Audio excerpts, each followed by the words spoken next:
One by one, they return. Hundreds per day, thousands per month.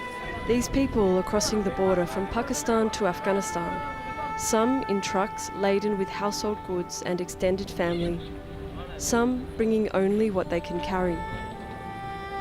Among the throng comes Zaitun with her 3 sons, orphans under Afghanistan's definition of the term, because their father is dead. He was killed 4 years ago by a suicide bomber while at his vegetable stand in a market in Peshawar, Pakistan.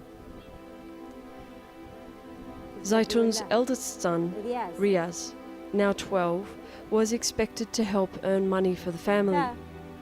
He sold flowers on the street, but she says it wasn't enough and they were struggling. Still, Pakistan was home.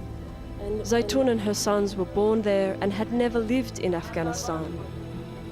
But just like the 600,000 others who left Pakistan for Afghanistan in 2016, life had simply become untenable.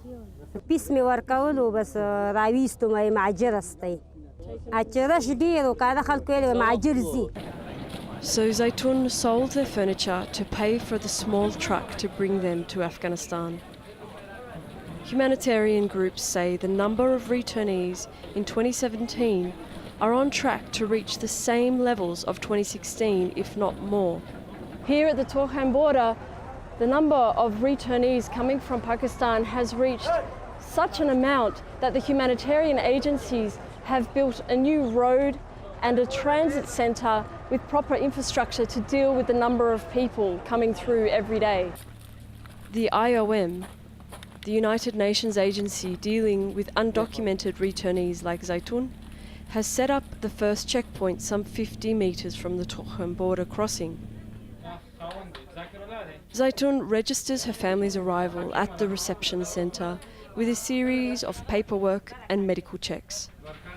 Meanwhile, her son's first lessons in their new reality begin while they wait for her. It's all about the risks of landmines and unexploded bombs. From there they drive about 5 kilometres down the road to the IOM Transit Centre. Here, more paperwork awaits, but there's also some food, a small cash grant for transport, the lessons on landmines again, and at least a month's worth of basic food supplies. The supplies won't last long, but they have nothing, so they take it all. We say returnees because Afghanistan is their native country, but for many people they're returning to a country that they barely know. A lot of people left 20, 30 years ago during the Soviet-Afghan War. Their children, their grandchildren were born in Pakistan. And in some cases, I've met families whose children don't speak Pashto, the language in this region. They're speaking Urdu. So it's a very steep challenge to reintegrate and come back to communities where they may or may not have family connections. Certainly in most cases, they don't have land, they don't have jobs lined up ready for them. For Gulzaman's family, who moved to Afghanistan in early 2017, the IOM supplies and the support are long gone. None of Gulzaman's 12 children or their families have ever lived in Afghanistan. Luckily, they have some relatives with a home in a district called Besud near Jalalabad city. However, space is tight.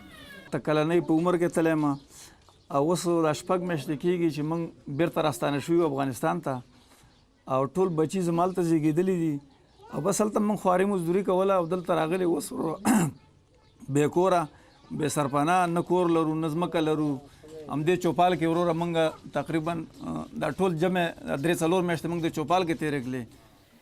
Gulzaman says he decided to bring his family to Afghanistan after he was fired from his brickmaking job for being an Afghan refugee, and they were no longer able to move around freely. He worries about his children's interrupted education and the utter uncertainty of their future. The district Besud is not a thriving place. It can sustain the families who built it, but there's not much for an influx of returnees. Nevertheless, Gulzaman is defiant about his decision to return. مړیو کو وګیو کو تګیو همدلته به مړ کیږو همدلته به وژل کیږو خو نه بیا به موږ بیا د پاره موږ دا ونه و چې پاکستان ته موږ لاړ شو. This tone is not unusual. Nezamuddin, a beekeeper in Pakistan for 35 years, speaks with a similar conviction that returning was the best for his family, despite the fears for the future. He has settled his family of 9 children and their children far on the outskirts of Jalalabad in Sorkhud district. It looks desolate. It has no roads, almost no infrastructure, and almost no resources available. However, the space has allowed Nezamuddin to snap up some land, and a community of returnees appears to be growing. Nezamuddin and his family were lucky enough in some respects to be considered documented refugees, which meant that they received a cash grant when they arrived from the UNHCR, which has allowed them to build some kind of settlement, these walls that we see here. However, that is only a one-off payment, and the future of their lives here in Afghanistan depends largely on resources, jobs, and of course schooling, which for Nezamuddin and his children, the main concern here is what is the future for his children. Nezamuddin says despite the lack of access to education and to resources here, he is just relieved to now have left Pakistan. بده وضع کوله ښه سلوک یې نه کوو هر وخت کې خلک به یې نیول او تاڼو ته کول به یې مطلب د تنګولي و بیا یې تاڼه کې د پیسې واغستلی و بیا به یې 2-3 ورځو له راپرېښود بیا بله ورځ بیا بهرحال بیا به یې نیول دا واړه ماشومان دا به یې هم نیول په ګاړو کې اچل به هلته به یې وړل تاڼه کې بیا به ایسته مونږ بس خلک تنګ شو نو په دې مجبورۍ په خاطر باندې ایسته مونږ لوره کې که خپل وطن هم دی که ښه یې او که بد یې ځئ چې ځو. It's not good. Afghanistan is facing its toughest year of conflict in 16 years. The number of civilian casualties is expected to break another record this year, with more city centres experiencing massive attacks, underlining just how deadly and widespread the violence is getting. The security forces are struggling to maintain both territory and morale. It's a situation that has immigration researchers like Lisa Schuster in disbelief that Afghanistan is being forced to repatriate such a high number of people at this time. When we're talking about survival for most of these people, we're actually talking about most of these people not knowing where tomorrow night's dinner is going to come from.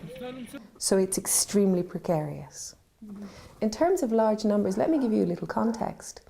2015, close to 1 million people arrived in Europe, a continent with 500 million people, some of the richest countries in the world. Afghanistan has a population of 30 million. It's one of the poorest countries in the world, and it's received the same number. In fact, it's received the same number in terms of returnees from Pakistan and Iran at the same time as it has close to 2 million people internally displaced. Afghanistan depends heavily on foreign aid to sustain its economy, and the increasing number of returnees is putting a heavy strain on resources. تقاضای ما از جامعه جهانی همی بوده که حمایت کنن بخش مهاجرین و بخش عودت کننده ها را. خب تنها بحث مهاجرین نیست، بحث های حکومت افغانستان نیاز داره برای کمک های جامعه جهانی در عرصه های مختلف. ببینن تقریبا 1 میلیون عودت کننده را ما سال 2016 داشتیم. هرگاه برای هر کدام از اینها، برای هر فرد از این، ما اگر $100 نیاز داشته باشیم 100 میلیون دلار میشه که طبیعی است که حکومت افغانستان از بودجه ملی برش سخت خواهد بود تا بپردازه. The humanitarian agencies working at the coalface of migration from Pakistan have been amazed at the number of people returning. The UN has warned that when combined with the more than 1.5 million people who are already internally displaced, Afghanistan risks a humanitarian crisis. And when you look at the fact that 2016 was also a record year for internal displacement, you have really substantial challenge in integrating all of these people who have been moved mostly to the urban centers and are putting a pretty considerable strain on the resources that are already limited. There's a number of different things that can happen. One is people will come and they simply won't be able to settle or survive, so they will leave again. There's also the risk that there will be increased conflict as more and more people are competing for fewer and fewer resources. I'm not a security expert, but I don't think it takes an expert to realize that the insurgents, including the Taliban, will be more than ready to profit from this, because if you have young men with no other source of income, whether they like it or not, the insurgency becomes not an attractive but an inevitable source of income. I think that's a real problem. More worrying is you will have a generation of children who will be growing up without an adequate education. We will see a return to the really high levels of maternal mortality and infant mortality that existed in Afghanistan not too long ago. So the strain on this fragile country is enormous. For people like Zaitun, these big picture possibilities are not her concern. She focuses on what she can do for her sons within her means. At least one positive amid her tears: they are going to stay with relatives instead of a refugee camp. And another positive: they still have a sense of humour.